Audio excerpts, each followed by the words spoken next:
Olá, sejam bem-vindos a mais um Veda Vlog Everyday April. Trouxe vocês para gravar no carro mais uma vez, porque hoje tá uma loucurada aqui. Tem uma casa aqui do lado que, na verdade, nem sei o que eles estão fazendo, mas tem furadeira e tem bateção de martelo. O Bilbo tava meio elétrico e aí a casa tava meio barulhenta hoje. Então, eu até comecei a gravar lá dentro e não deu certo. Vim pra cá, porque eu tava me distraindo demais. Não tinha condições não. Mas enfim, sejam muito bem-vindos. Hoje eu acordei a fim de conversar e de falar, simplesmente falar sobre algum assunto ou algumas coisas. Então pro Veda de hoje eu separei várias aspas aqui, tá? Lições, eu não quero soar como um coach. Aprendizados é uma palavra boa. Que fizeram eu ter uma visão diferente da vida e levar a vida com mais leveza, menos sofrimento. Uma vida mais saudável, basicamente. E eu tô com o meu computador aqui, viu?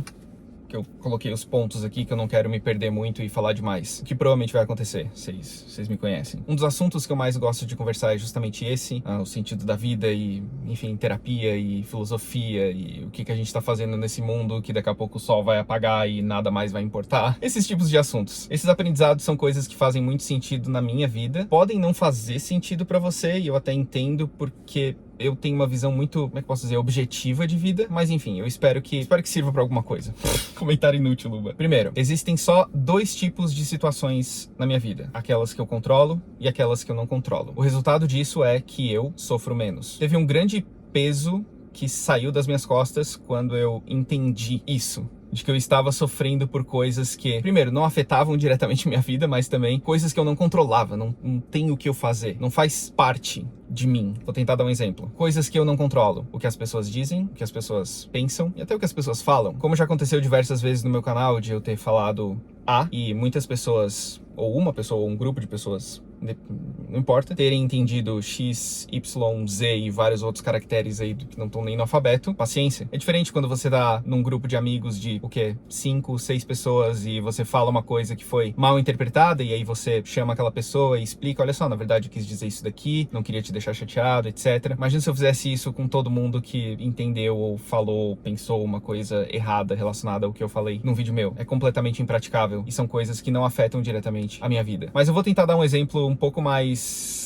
cotidiano, fora desse mundo de YouTube. Uma coisa que eu vejo muitas pessoas comentarem no meu canal e no Discord e afins é que uma pessoa X tem uma amizade que é meio tóxica, mas tem medo de cortar essa amizade porque a pessoa vai ficar chateada. E aí, digamos que essa pessoa tenha decidido realmente cortar a amizade porque percebeu que essa amizade não fazia bem, causava ansiedade e deixava ela mal, era uma pessoa que voluntariamente ou involuntariamente puxava ela pra baixo, enfim, não era algo legal. Mas aí cortou a amizade e tal pessoa ficou chateada. Nesse exemplo, acho que dá pra entrar no que a pessoa controla e o que a pessoa não controla. O que eu controlo são os meus pensamentos e as minhas atitudes. Eu não controlo o que o outro vai sentir com o que eu fiz. Eu espero que isso faça sentido. Cortar uma amizade tóxica pode até deixar a outra pessoa meio desamparada, porque ela não entendeu o que aconteceu, ela até pode discordar de você, pensar diferente, achar que na verdade você é a pessoa tóxica, sei lá, várias coisas que a outra pessoa pode pensar, ou fazer, ou falar, mas isso é uma questão dela. Se o que eu fiz causou reações negativas em alguém,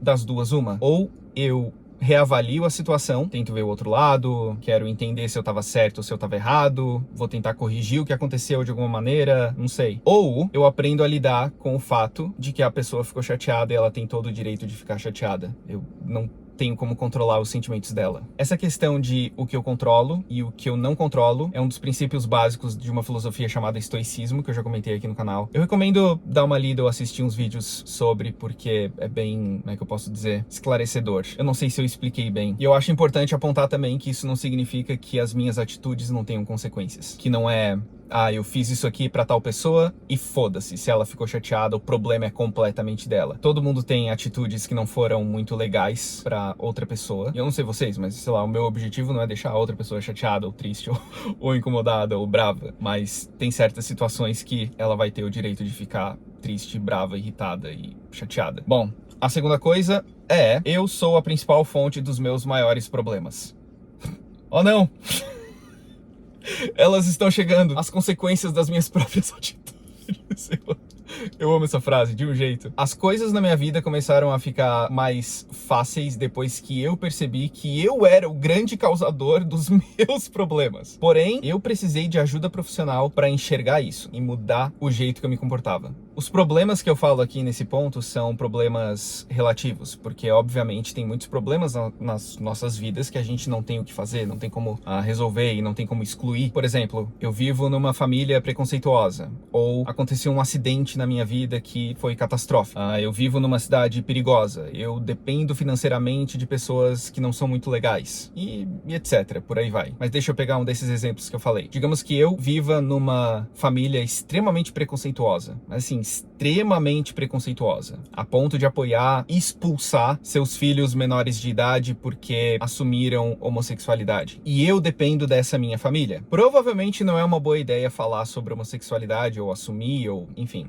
sair do armário com essa minha família, porque coisas ruins, consequências ruins que eu ainda não estou preparado para lidar podem acontecer. A mesma coisa, cultivar uma amizade tóxica, do exemplo que eu dei no ponto 1, ou criar uma situação, chamar pessoas que no fim foi desagradável para mim. Sabe aquele meme? Toda essa operação foi ideia sua? Pois é. Eu aprendi que assim como no xadrez, não acredito, assim como no xadrez, se eu vou fazer uma jogada, é importante que essa minha peça esteja protegida. Igualmente, se eu for fazer alguma coisa, é bom que eu esteja preparado para as consequências. E de novo, tem muito problema que a gente não controla, que não tá, né, no nosso controle, que a gente não tem o que fazer, mas tem muitas coisas que eu mesmo eu mesmo causei na minha vida, e aí foi problema atrás de problema. Eu realmente precisei de ajuda profissional para enxergar isso. Número 3. Essa frase é meio engraçada, mas eu vou ler exatamente como eu escrevi. Eu sou eu, e eu vou ser eu até eu morrer. Pois é, não tem muito o que explicar aqui. Eu sou tudo que eu tenho. Simples. Pode parecer um pensamento egoísta, mas eu prefiro pensar que é um pensamento de amor próprio. Se eu não me colocar em primeiro lugar, quem é que vai? E se eu tenho alguém na minha vida que me coloca em primeiro lugar, o que vai acontecer quando essa pessoa não me colocar mais em primeiro lugar? Eu não controlo o que ela faz, o que ela pensa, o que ela diz. E aí? Eu também não sei o dia de amanhã. Eu não sei o que vai acontecer. Na verdade, eu não sei de nada. A única coisa que eu sei é que eu vou ser eu até eu morrer. Então, nesse sentido, eu realmente acho que é muito melhor e mais importante olhar pra si mesmo primeiro. Beleza, número 4, e essa daqui pode ser um pouquinho controversa. Novas, hein, Luba? Disciplina é mais importante que autoestima, pra mim. Simplesmente porque eu acho que disciplina é uma forma melhor de amor próprio do que a autoestima. Deixa eu explicar meu pensamento. Eu me olho no espelho e eu gosto do que eu vejo, eu gosto de mim, sim, então show, isso é ótimo. Mas eu me cuido, eu durmo bem, eu como bem, eu tomo remédio na hora que eu tenho que tomar, eu vou no médico quando eu sinto que alguma coisa tá errada, eu vou no psicólogo quando eu sinto que minha ansiedade tá atrapalhando a minha vida, eu procuro um vício ao invés de... Qual é o contrário de vício? Virtude? Eu vou atrás de um vício e cultivo esse vício ao invés de me tratar, eu me exercito, eu cuido das coisas ao meu redor, eu tenho as minhas responsabilidades e eu lido com elas. Isso tudo, na minha opinião, tá mais ligada à disciplina do que autoestima. E algumas dessas coisas, se não todas essas coisas, vão ficando cada vez mais difíceis, porque a gente vai criando manias, e a gente vai criando preguiça, e a gente não vai mais fazendo as coisas, a gente vai levando com a barriga. Mas, pasmem, eu sou eu e eu vou ser eu até eu morrer, é tudo que eu tenho. Então eu aprendi que eu preciso cuidar de mim. É uma necessidade, não só uma necessidade, mas faz com que eu viva melhor. E não significa que a autoestima, pra mim, não seja importante. Ou que não afeta o meu bem-estar, por exemplo. Eu já deixei de gravar certos vídeos porque eu tava, por exemplo, com o rosto, eu não tinha arrumado minha barba, eu não tinha tomado um banho, eu não tinha, sei lá, passado um hidratante no rosto, eu não tinha me exercitado, eu tava me sentindo um completo inútil, me sentindo mal. Eu já deixei de fazer coisas por causa disso. E aí eu vou o quê? Eu vou procurar vício. Olha só como é que são as coisas. Mas geralmente, se não sempre, toda vez que eu tenho disciplina, a minha autoestima está bem. Por isso que eu acho que é um pouco mais importante, pra mim, pelo menos, eu tô falando pra mim, mais importante olhar pra nossa disciplina e cuidar da nossa disciplina do que necessariamente a autoestima. Não olhar a autoestima como um objetivo, mas como o resultado de alguma coisa. É assim que eu vejo, eu me vejo, pelo menos. Espero que faça sentido e que eu tenha explicado. Número 5, penúltima, uma boa noite de sono resolve a maioria dos problemas. Eu já falei isso diversas vezes aqui no meu canal, porque quando eu tenho uma boa noite de sono, as coisas começam a ficar mais claras pra mim. Seja situações problemáticas com outras pessoas, ou o meu trabalho, sei lá, às vezes tem coisas que eu simplesmente não consigo resolver e no dia seguinte, quando eu acordo bem, porque eu dormi bem, é muito fácil lidar com elas, com as situações, com ela, com a situação ruim, no caso, com o problema. Enfim. E por último, e nem por isso menos importante, toma água, beba água. Água resolveu muitos dos meus problemas também. E eu digo isso cientificamente, viu? Porque, obviamente, todo mundo sabe, sem água, sem vida.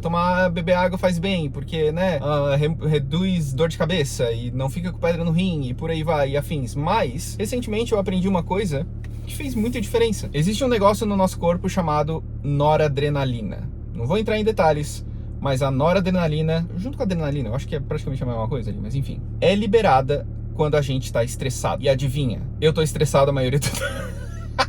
É muito fácil se estressar hoje em dia. Muito fácil. Antigamente, quando a gente morava lá nas cavernas, a gente tinha uma preocupação. Duas preocupações. Comer e não ser comido. Aparecia um leão. O que acontece no meu corpo? Meu coração acelera, a adrenalina é liberada no meu corpo, minhas pupilas dilatam e meu cu tranca. Resumidamente, mais ou menos isso que acontece. E aí você tá pronto. Você tá pronto pra sair correndo e salvar a sua vida. Isso é uma situação de estresse, uma ansiedade. Ansiedade é sensação de morte. Então, você acha que vai morrer ali naquele momento. E aí o seu corpo tá preparado para isso. Hoje em dia, pelo menos na maior parte da civilização, não vai ter um leão ali pronto para te comer, mas isso não significa que a gente não sinta ansiedade e estresse. Eu acho até que a gente sente muitas e muitas mini ansiedades que se tornam uma grande ansiedade. A gente vê uma conta para pagar, tudo bem você ter dinheiro no banco, mas isso vai dar uma mini ansiedade em você porque você tem uma conta para pagar. Você se desentendeu com alguém e esse alguém é importante para você. Você vai ter até uma grande ansiedade nesse sentido, que nosso cérebro é programado para viver em conjunto, em sociedade, em convívio. Por quê? Antigamente, lá nas cavernas, ficar sozinho significava morrer, basicamente. Então, já é mais uma ansiedadezinha. E aí você lê um comentário que foi ruim na sua foto, de uma pessoa que você já não gosta muito. Aquilo ali deixou você estressado de novo. E aí você viu uma foto de uma tragédia na internet. Aliás, você viu 50 milhões de fotos de uma tragédia, de várias tragédias na internet. E aquilo ali já deixou você triste, estressado e ansioso. Enfim, tem muita ansiedade. Então tem muita noradrenalina e adrenalina sendo liberada no seu corpo em pequenas quantidades e às vezes grandes quantidades. E adivinha como que essa noradrenalina e adrenalina saem do seu corpo? Também, uma das maneiras que elas saem, água, urina, xixi. Fazer xixi te deixa menos ansioso. Toma água. Incrível, né? Eu vou almoçar, eu tô com fome.